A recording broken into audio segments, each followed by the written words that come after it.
Hey, Mark. Hey, Bart. How are you? Good. How are you? Good to see you. Good seeing you. Hey, listen, remember the Mordecai Brown episode we did with the Carl Horner original photos? Oh, yeah. Yeah, it was a couple episodes ago. Well, last week I was looking online and I saw that some original artwork went for like $30,000, $36,000 or something like that. Yeah, that was in the Huggins and Scott auction that closed last week. Jimmy Fox went for $36,000 and Mel Ott went for $32,000. Amazing. You know, that original artwork and original photos are valuable things, aren't they? Oh, they're quite valuable and desired. Anything that's related directly to a card and used in the production of making that card, especially for Hall of Famers like that from that era, goes bonkers. It's a beautiful set, too. The Art-Deco kind of look. Yeah, the Diamond Star set was made from 1934 to 1936.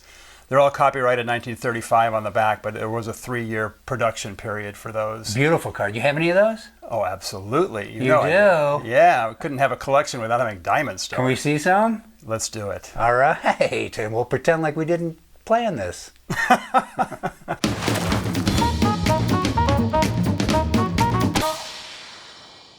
All right, so we're at the table, and you have, what'd you call them, the Diamond Star set? Diamond Stars made by National Chicle Gum Company.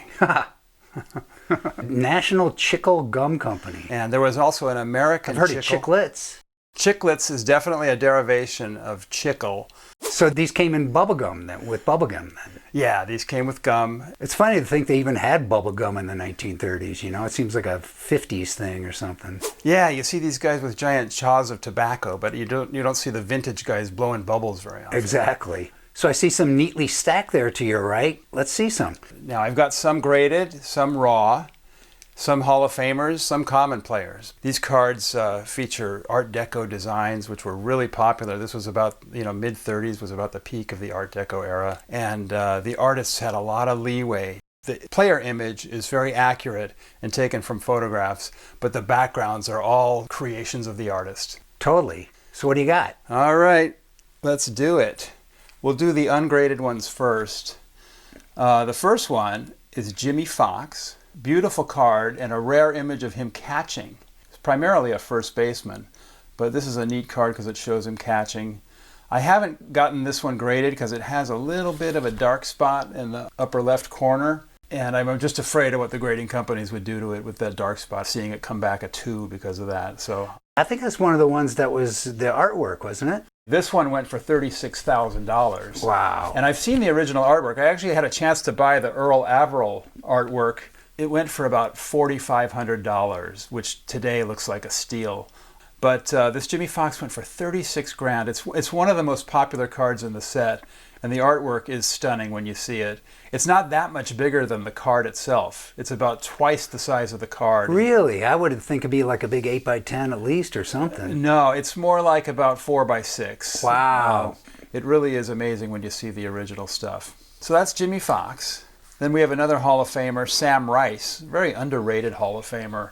Never heard of him. He got kind of a late start to his career, but he was basically a Washington senator, and I think he's depicted with Cleveland here. So he was an excellent player, and I like this card because of the background. It almost looks like a train in back of him. Yeah, it does. It's kind of crazy, and I like the purple with the red and the blue. It's just a really great color combination.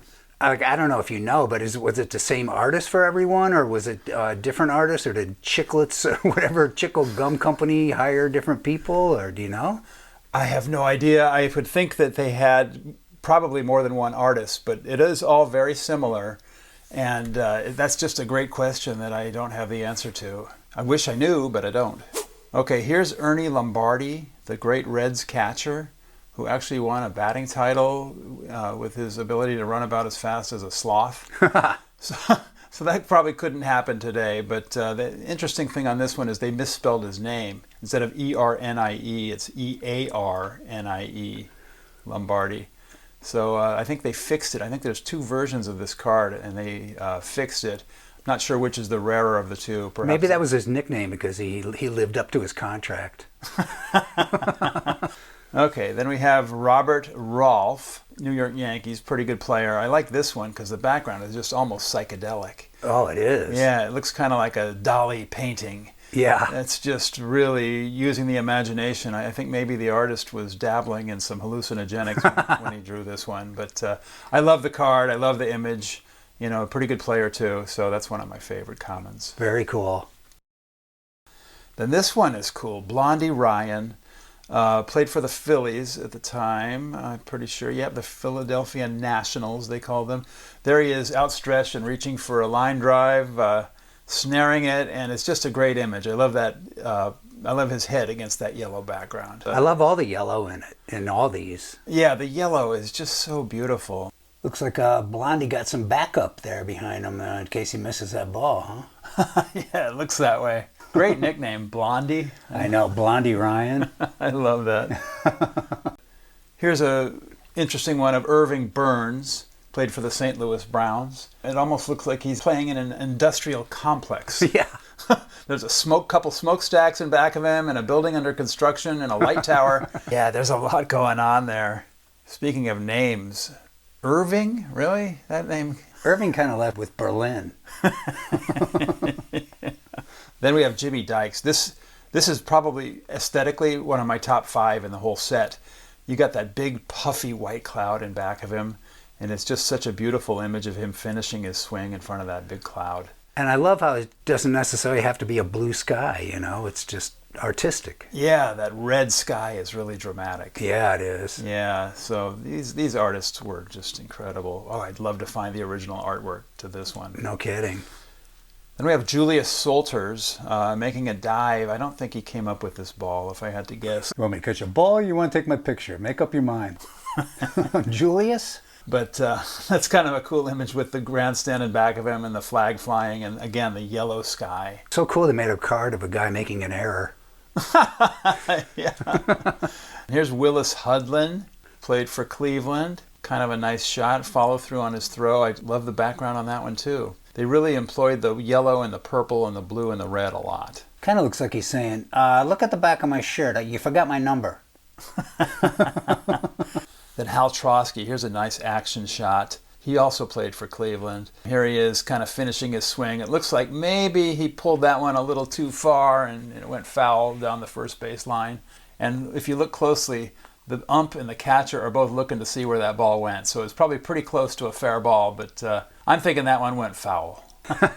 Really cool card. Tony Cuccinello. I used to have his Boston Braves jersey. I just dumbly sold it. Tony Cuccinello. What are you looking at? Do I amuse you? The guys behind him are like, do not mess with Tony.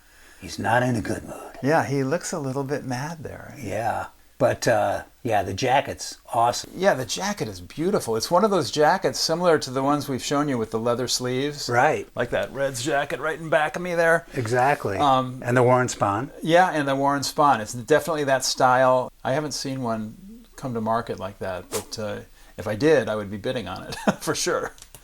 So these common cards, I usually don't collect commons, but in this set I make an exception because they're so cool.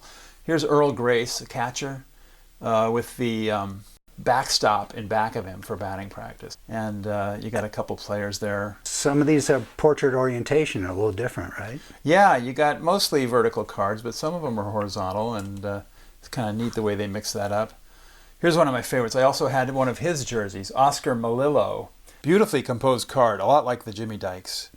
But if you look at the back, it says, watch Oscar Malillo when he's circling the bases. Notice that he always touches the bags on the inside corners, stepping off them in perfect stride with his right foot.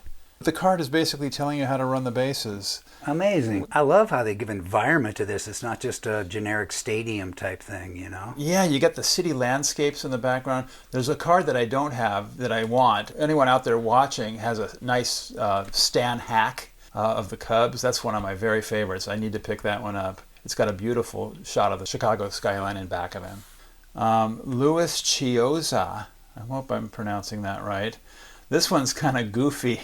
Looks like he's maybe afraid to get spiked or something in this scene, but there's a runner coming right at him and he's got his back to him, so it's just a kind of a goofy shot that I wanted to have. Or it looks like it's like, hey, watch this. I'm going to get the ball and turn around and tag this guy out.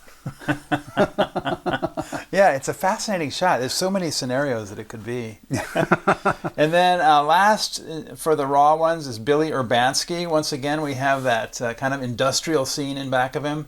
You got at least one smokestack there and a factory in back of him, and he's kind of reaching out for a ball. It's just kind of an antiquated pose, not something that you'd see today. That's why I like it.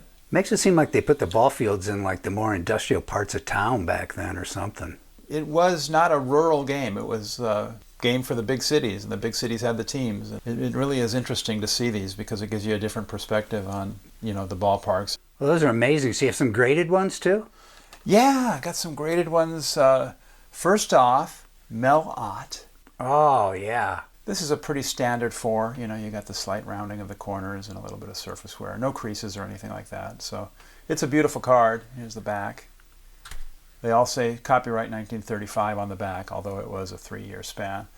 One thing that's great about this set is that it's not that expensive. Collectors can actually complete this set without breaking the bank because there's no Ruth, there's no Gehrig, and the 3 most expensive cards are probably Lefty Grove, Hank Greenberg, and Jimmy Fox. Right. And they're not all that much. I mean, the set is very completable. So they don't do like every player in the league? No, there was only 170 cards in the set. They were going to make many more. In fact, I've seen the original artwork for some of the cards that never came to fruition. Huh. And it is stunning. It was even more Art Deco. I really wish they would have released those final cards because the artwork was just beautiful. So did they stop making that series, or did the company change to a different kind of series? Or Well, this is National Chicle Company. I think they did a football set with the most famous being the Bronco Nagurski, which does go for a ton of money. And those cards look a lot like this. They have that kind of cartoonish feel. Very cartoonish might not be the right word, but animated, colorful, animated, incredible backgrounds. And that Bronco Nagurski card is just considered one of the greatest football cards ever made. So there's Mel Ott. Beautiful. This is one that we actually showed this one in an SGC reveal. This one got a 6.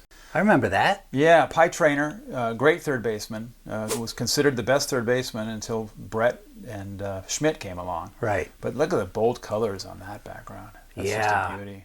And this particular example is a little off center, but man, those corners, you could almost shave with that thing. It's really sharp. Well, you might want to think about it, Mark. I won't use shaving cream. It'll be a dry shave. Okay, then Al Lopez. Yeah, the perspective of this one's a little weird. It's like with a bat and the ball and... I have a brand new take on this card, if you don't mind my interjecting. I think it was catcher's interference, and the bat, you can see the bat sticking into the shot there. I think that it knocked his mask off his head. And you can see the mask flying off the head, and because the glove is positioned downward, where if you were going to catch that ball, it would be positioned upward, right? Oh, that's funny. Catcher's interference. That's what I think is going on there. That is so funny. But it's a great shot, great, good catcher, and a Hall of Fame manager. So it's an excellent example from Diamond Star. That's great.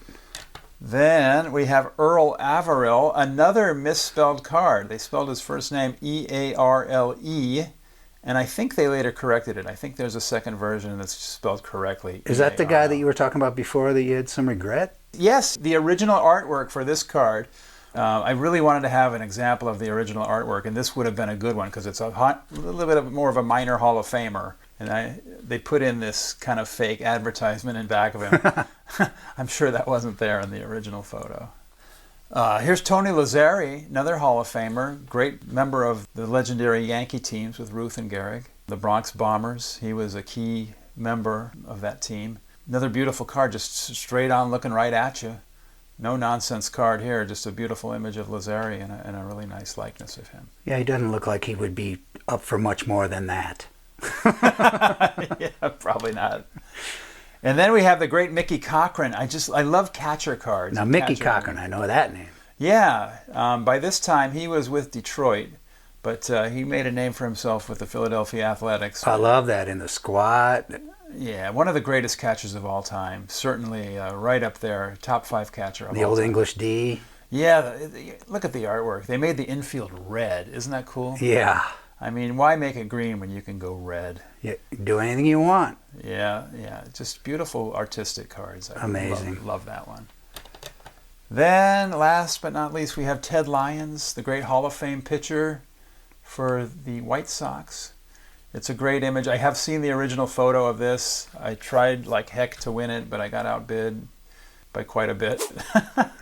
But it is a great image. This was in an RMY auction, and I just loved it because it's such an unusual image. He's in his follow-through. You can see he's got 2 fingers out, and just a great card of a great Hall of Famer.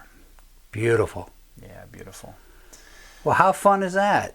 That's pretty fun. I mean, these cards are really fun to collect, and again, it's a set that you can actually complete, which is rare for anything pre-war, and they're just beautiful cards. Well, with the original artwork selling the way it did last week, I'm sure it's shining a new light on how beautiful this set really was. That's a good point, because it's always been considered kind of an underrated set. It's like, what did Yogi Berra say? Nobody buys that set because it's too... Cut that.